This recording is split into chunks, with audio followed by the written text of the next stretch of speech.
السلام علیکم دوستوں،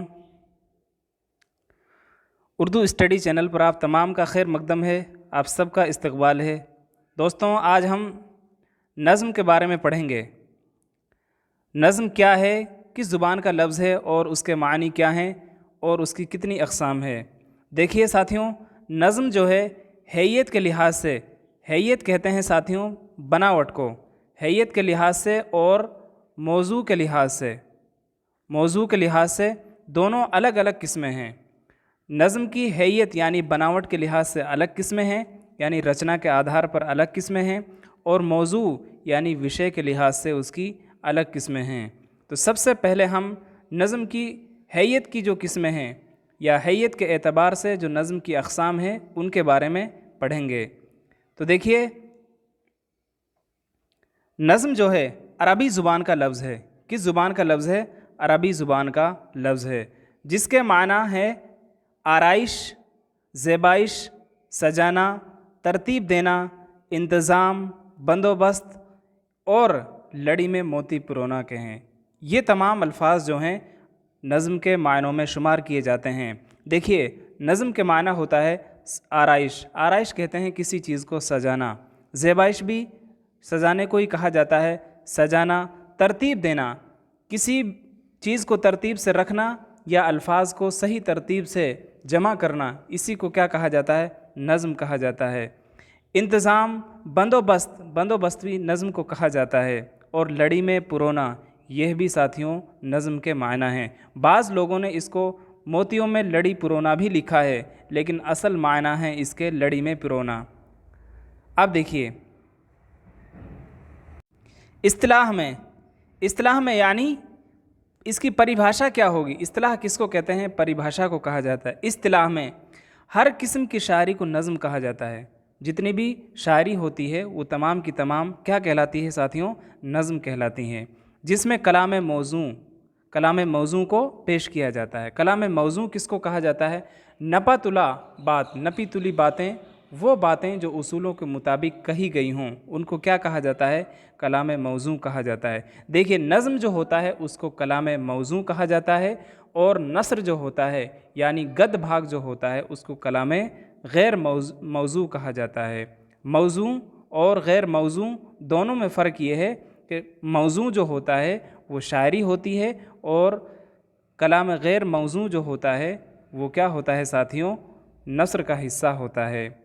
ادبی اصطلاح میں یعنی ساہتک پریبھاشا میں، ادبی اعتبار سے یعنی ساہتیہ میں، نظم وہ صنف ہے جس میں کسی خاص موضوع پر تسلسل کے ساتھ خیالات کا اظہار کیا جائے۔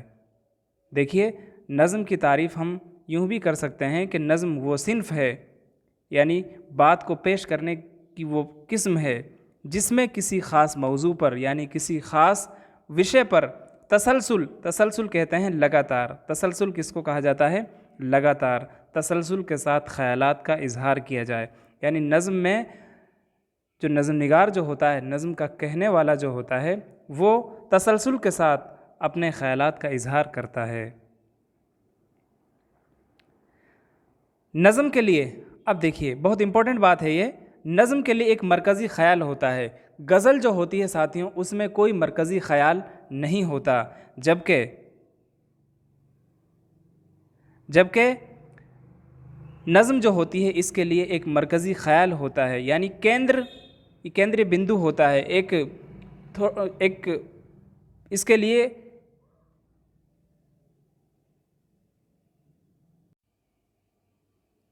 ایک کیندر بندو ہوتا ہے، یعنی ایک مرکزی خیال ہوتا ہے، مرکز کہتے ہیں کیندر کو، جس کے گرد پوری نظم یا جس کے گرد نظم کے تمام اشعار گردش کرتے ہیں۔ یعنی اسی مرکز کے، اسی خیال کے گرد تمام کے تمام اشعار گردش کرتے ہیں۔ گردش کا مطلب ہوتا ہے گھومنا، گھومنے کا مطلب یہ ہے کہ اسی بات کو، اسی خیال کو دھیان میں رکھتے ہوئے پوری کی پوری نظم کہی جاتی ہے۔ نظم کی سب سے بڑی خوبی خیال کی وحدت ہے۔ نظم کی سب سے بڑی جو خوبی ہے وہ ساتھیوں خیال کی وحدت ہے، یعنی وحدت، یہ واحد سے بنا ہے۔ کس سے بنا ہے؟ واحد سے بنا ہے۔ نظم کی سب سے بڑی خوبی کیا ہے؟ خیال کی وحدت، یعنی اس میں ایک ہی خیال کو پیش کیا جاتا ہے.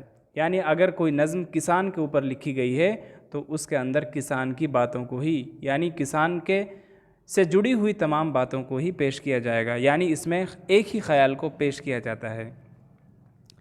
جس طرح نظم، یا یوں سمجھ سکتے ہو، جس طرح موتیوں کو لڑی میں پرو کر ایک خوبصورت مالا یا ہار بنایا جا سکتا ہے یا ہار بنایا جاتا ہے، ٹھیک اسی طرح الفاظ کو ترتیب دے کر ایک نظم تیار کی جاتی ہے. یعنی جس طرح موتیوں کو لڑی میں پرو کر ایک خوبصورت مالا یا ہار بنایا جا سکتا ہے، ٹھیک اسی طرح الفاظ کو ترتیب دے کر ایک نظم تیار کی جاتی ہے. تو یہ تمام باتیں ایک طرح سے ساتھیوں نظم کی تعریف ہیں. اب دیکھیے، حیت یعنی بناوٹ کے لحاظ سے، حیت کس کو کہتے ہیں ساتھیوں؟ حیت کہتے ہیں شکل کو. حیت کس کو کہا جاتا ہے؟ شکل کو کہا جاتا ہے. حیت کا معنی ہوتا ہے اصل میں شکل، یعنی کوئی بھی جو چیز ہوتی ہے وہ اپنی شکل سے پہچانی جاتی ہے. تو حیت کے اعتبار سے نظم کی کون کون سی شکلیں ہوتی ہیں، کون کون سی حیت میں نظمیں کہی جاتی ہیں اور کتنے اس کے اقسام ہوتی ہیں، ان تمام کے بارے میں بھی جان لیجئے. حیت کے اعتبار سے نظم کو 4 حصوں میں تقسیم کیا گیا ہے. حیت کے اعتبار سے نظم کو 4 حصوں میں تقسیم کیا گیا ہے. پہلا ہے ساتھیوں پابند نظم، دوسرا ہے معرہ نظم، اور تیسرا ہے آزاد نظم، اور چوتھا ہے نثری نظم. اب ہر ایک کے بارے میں ڈیٹیل سے پڑھ لیجئے. پابند نظم کس کو کہا جاتا ہے؟ پابند نظم، جیسا کہ آپ کو نام سے ہی ظاہر ہو رہا ہے اور نام سے ہی معلوم چل رہا ہے کہ پابند یعنی وہ نظم جو اصولوں کی پابند ہو، یا وہ نظم جس میں اصولوں کی پابندی کی گئی ہو، اس کو پابند نظم کہا جاتا ہے. اور اصول کیا ہیں نظم کے؟ قافیہ اور بحر. پابند نظم ایسی نظم جس میں قافیہ اور بحر کے اصولوں کی پابندی کی گئی ہو. قافیہ اور بحر کیا ہیں؟ ان تمام کے بارے میں پڑھا چکا ہوں. جنہوں نے اس کے بارے میں نہیں پڑھا وہ پچھلی ویڈیوز میں جا کر دیکھ سکتے ہیں. پابند نظم ایسی نظم جس میں قافیہ اور بحر کے اصولوں کی پابندی کی گئی ہو. پابند نظم میں سارے اشعار ایک ہی بحر میں ہوتے ہیں، یعنی ایک ہی اصول کے مطابق کہے جاتے ہیں. اس میں قافیہ کی پابندی کا خیال رکھا جاتا ہے. تو وہ نظم جس میں قافیہ کی پابندی کا خیال رکھا جاتا ہے اس کو پابند نظم کہا جاتا ہے. ٹھیک ہے ساتھیوں، اسے نظم مقفع بھی کہا جاتا ہے. اسے نظم مقفع بھی کہا جاتا ہے. مقفع کہا جاتا ہے قافیہ والی یا قافیہ والا. تو نظم مقفع کس کو کہا جاتا ہے؟ وہ پابند نظم کو کہا جاتا ہے، یعنی وہ نظم جس میں قافیہ کی پابندی کی جاتی ہے. المختصر یعنی مختصر طور پر اس نظم میں بحر، وزن اور قافیہ کی پابندی کی جاتی ہے، اور غزل کی طرح مصرے برابر ہوتے ہیں. تو یہ پابند نظم ہے. جیسا آپ کو مثال بھی اس میں دی گئی ہے، سورج نے دیا اپنی شعاؤں کو یہ پیغام، دنیا ہے عجب چیز کبھی صبح کبھی شام. دیکھیے پیغام اور شام یہ دونوں یہاں پر کیا ہیں؟ قافیہ ہیں. تو سارے مصرے برابر ہیں، دونوں مصرے برابر ہیں اس میں، اور یہاں پر کیا استعمال کیا گیا ہے؟ قافیہ کی پابندی کی گئی ہے. اس کے بعد دیکھیے، مدت سے تم آوارہ ہو پہنائے فضا میں، بڑھتی ہی چلی جاتی ہے بے مہری ایام. تو یہاں ایام کیا ہے؟ قافیہ ہے. نے ریت کے ذروں پہ چمکنے میں ہے راحت، نے مثل صبا طوف گل و لالا میں آرام. تو دیکھیے ایام اور آرام یہاں پر دونوں کیا ہیں؟ ایک دوسرے یہاں پر قافیہ ہیں. پھر میری تجلی کدا دل میں سما جاؤ، چھوڑو چمنستان و بیابان و در و بام. دیکھیے یہاں پر بام، آرام، اسی طرح اوپر ایام، یہاں شام، پیغام، یہ تمام جو ہیں مصرے بھی برابر ہیں اور قافیہ کی پابندی کی گئی ہے. اب دیکھیے نظم جو ہے ساتھیوں، نظم میں مختلف قسم کے بند بھی ہوتے ہیں. نظم میں مختلف قسم کے بند ہوتے ہیں. بند کہتے ہیں چھند کو. جیسے وہ نظم جس کا ہر بند 3 مصرے کا ہوتا ہے، یعنی جس میں جیسے ایک مصرع یہاں ہے، دوسرا یہاں ہے اور تیسرا یہاں ہے. اس طرح سے اس کو کیا کہا جائے گا؟ مثلث کہا جاتا ہے. جس نظم میں 3 مصرے ہوں یا جس نظم کا ہر بند 3 مصرے کا ہو وہ مثلث کہلاتا ہے. جس کے ہر بند میں 4 مصرے ہوں وہ مربع کہلاتا ہے. جس کے ہر بند میں 5 مصرے ہوں اس کو مخمس کہا جاتا ہے، اور جس کے ہر بند میں 6 مصرے ہوں اس کو مسدس کہا جاتا ہے۔ سب سے زیادہ مشہور ہے ان میں مسدس، جس کے ہر بند میں 7 مصرے ہیں اس کو مسمع کہا جاتا ہے، جس کے ہر بند میں 8 مصرے ہوں اس کو مسمن کہا جاتا ہے، جس کے ہر بند میں 9 مصرے ہوں اس کو متسع کہا جاتا ہے، اور جس کے ہر بند میں 10 مصرے ہوں اس کو معشر کہا جاتا ہے۔ تو یہ تمام نام ہیں، ان کو آپ یاد رکھیے گا۔ اس کے بعد ہے نظم معرہ، دوسری قسم ساتھیوں نظم معرہ، ایسی نظم جس میں شروع سے لے کر آخر تک مصروں کے اوزان کی تو پوری پابندی کی گئی ہو۔ اس کا مطلب کیا ہے؟ یعنی سارے مصرے آپس میں برابر ہوں مگر اس میں قافیے کی پابندی نہ کی گئی ہو، نظم معرہ کہلاتی ہے۔ دیکھیے، پابند نظم میں سارے مصرے برابر ہوتے ہیں، اور دوسری بات یہ ہے اس میں قافیے کی پابندی کی جاتی ہے۔ لیکن معرہ جو نظم ہے اس میں سارے مصرے برابر تو ہوتے ہیں لیکن ساتھیوں اس میں قافیے کی پابندی نہیں کی جاتی۔ اب آپ سے سوال پوچھا جا سکتا ہے وہ کون سی نظم ہے جس کے تمام مصرے برابر ہوتے ہیں لیکن قافیے کی پابندی نہیں کی جاتی؟ تو آپ کو کیا جواب دینا ہے؟ معرہ نظم۔ اس کے بارے میں کچھ اور بھی ضروری باتیں ہیں، ان کو بھی جان لیجئے۔ ابتدا میں اس کا نام غیر مقفع تھا۔ کیا تھا؟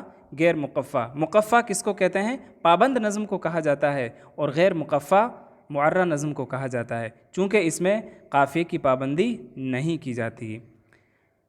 لیکن بعد میں عبدالحلیم شرر نے مولوی عبدالحق دہلوی کے مشورے سے اس کا نام نظم معرہ رکھ دیا تھا۔ ابتدا میں اس کا نام کیا تھا؟ غیر مقفع تھا، لیکن بعد میں عبدالحلیم شرر نے اس کا نام مولوی عبدالحق کے مشورے سے نظم معرہ رکھ دیا۔ نظم معرہ کا دوسرا نام آری نظم بھی ہے، نظم آری یا آری نظم بھی ہے۔ اس کو آری نظم بھی کہا جاتا ہے اور نظم آری بھی کہا جاتا ہے۔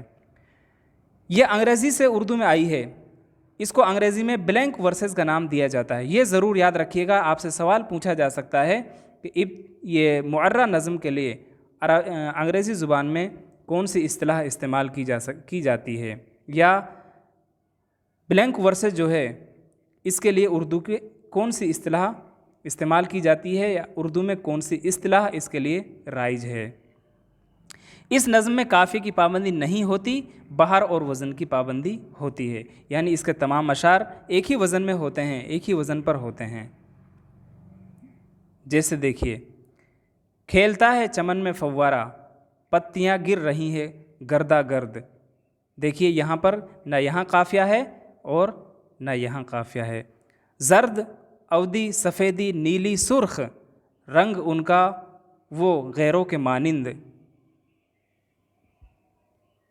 پتھروں سے چمٹتا جاتا ہے لکھی جاتی ہے داستان چمن۔ تو یہاں تمام مصرے جو ہیں وہ ایک ہی وزن پر ہیں، ایک ہی بحر میں ہیں، لیکن ساتھیوں اس میں قافیے کی پابندی نہیں کی گئی۔ اس کے بعد ہے آزاد نظم۔ آزاد نظم کس کو کہا جاتا ہے؟ نام سے آپ کو معلوم چل گیا ہوگا کہ وہ نظم جو تمام پابندیوں سے آزاد ہو اس کو کیا کہا جاتا ہے؟ آزاد نظم کہا جاتا ہے۔ وہ نظم جس میں قافیہ کے روایتی اصولوں کی پابندی نہ کی گئی ہو، ٹھیک ہے، قافیہ کے روایتی اصولوں کی پابندی نہ کی گئی ہو، اس میں شاعر بہر اختیار کر کے، بہر کا تو اس میں استعمال کیا جاتا ہے، بعض حضرات نے اس میں یہ بھی لکھا ہے کہ اس میں بہر کا استعمال نہیں کیا جاتا، اس میں بہر کا استعمال کیا جاتا ہے، لیکن اس میں بہر جو ہے وہ چھوٹی بڑی ہوتی رہتی ہیں، یعنی اس میں متعین نہیں ہوتی، اس میں کہیں چھوٹی ہوتی ہے کہیں بڑی ہوتی ہے۔ اس میں شاعر بہر اختیار کر کے ارکان بہر کہتے ہیں بہر کے حصوں کو کم یا زیادہ کرتا رہتا ہے، اس وجہ سے اس کے مصرے چھوٹے بڑے ہوتے رہتے ہیں۔ اس لیے وہ نظم، اگر آپ کو یہ بات بھی یاد نہ رہے تو آپ یہ سمجھ سکتے ہیں، اس لیے وہ نظم جس کے مصرے چھوٹے بڑے ہوتے ہیں آزاد نظم کہلاتی ہے۔ اس میں ردیف قافیہ ان تمام باتوں کی پابندی نہیں کی جاتی۔ یہ صنف مغربی شاعری سے اردو میں آئی ہے اور بہت مقبول ہوئی ہے۔ انگریزی میں اسے فری ورسز کہا جاتا ہے۔ کیا کہا جاتا ہے؟ فری ورسز کہا جاتا ہے۔ جیسے اس کی مثال کیا ہے؟ ایک چمیلی کے منڈوے تلے میں کدے سے ذرا دور اس موڑ پر دو بدن پیار کی آگ میں جل گئے، پیار حرف وفا، پیار ان کا خدا، پیار ان کی چتا، دو بدن اوس میں بھیگتے چاندنی میں نہاتے ہوئے، جیسے دو تازہ رو تازہ پھول پچھلے پہر۔ تو دیکھیے یہاں بہر تو انہوں نے استعمال کیا ہے، لیکن یہاں دیکھیے یہ پہلا شعر ایک بہر میں کہا گیا ہے، دوسرا اس میں چھوٹی بڑے بہریں استعمال کی گئی ہیں، لیکن یہاں قافیے کی پابندی نہیں کی گئی۔ اس کے بعد ہے نثری نظم۔ نثری نظم میں نثر کا ایسا استعمال جس میں نثر کو شاعری کے انداز میں پیش کر دیا گیا ہو۔ دیکھیے نثری نظم، شاعری میں نثر کا ایسا استعمال جس میں نثر کو شاعری کے انداز میں پیش کر دیا گیا ہو۔ اس میں نہ تو مصرع برابر ہوتے ہیں، نہ ردیف، نہ قافیہ، اور نہ ہی بہر کی پابندی کی جاتی ہے۔ نثری نظم بھی چھوٹی بڑی سطروں پر یعنی لائنوں پر مشتمل ہوتی ہے۔ یہ دنیا کی تمام زبانوں میں موجود ہے۔ جیسے میرے بابا سب کہتے ہیں میری شکل آپ سے ملتی جلتی ہے، میری آنکھیں، میری پیشانی، میرے ہونٹ، میرا لہجہ، بات کرنے کا انداز، اٹھنے بیٹھنے چلنے پھرنے کا انداز، میرے ہاتھوں کی حرکت، سب کچھ آپ ہی جیسا ہے، یا سب کچھ آپ ہی جیسا ہے۔ تو دیکھیے اس نظم میں نہ تو بہر ہے، نہ ردیف ہے، نہ قافیہ ہے، کچھ بھی نہیں ہے، اور اس کے اوزان بھی اس کے جو مصرع ہیں وہ بھی چھوٹے بڑے ہیں، اور صرف یہ ایک طرح سے نثر ہے لیکن اس کو نظم کا انداز دے دیا گیا ہے۔ تو امید ہے یہ تمام باتیں آپ کو سمجھ میں آئی ہوں گی۔ اس کے بعد پھر نظم سے ہی متعلق کچھ اور ضروری باتیں آپ کو پیش کی جائیں گی۔ اس کے بعد موضوع کے لحاظ سے نظم کی جتنی اقسام ہیں ان کو ہر ایک کو ڈیٹیل کے ساتھ آپ کی خدمت میں پیش کیا جائے گا۔ تب تک کے لیے آپ تمام کا شکریہ۔ السلام علیکم ورحمۃ اللہ۔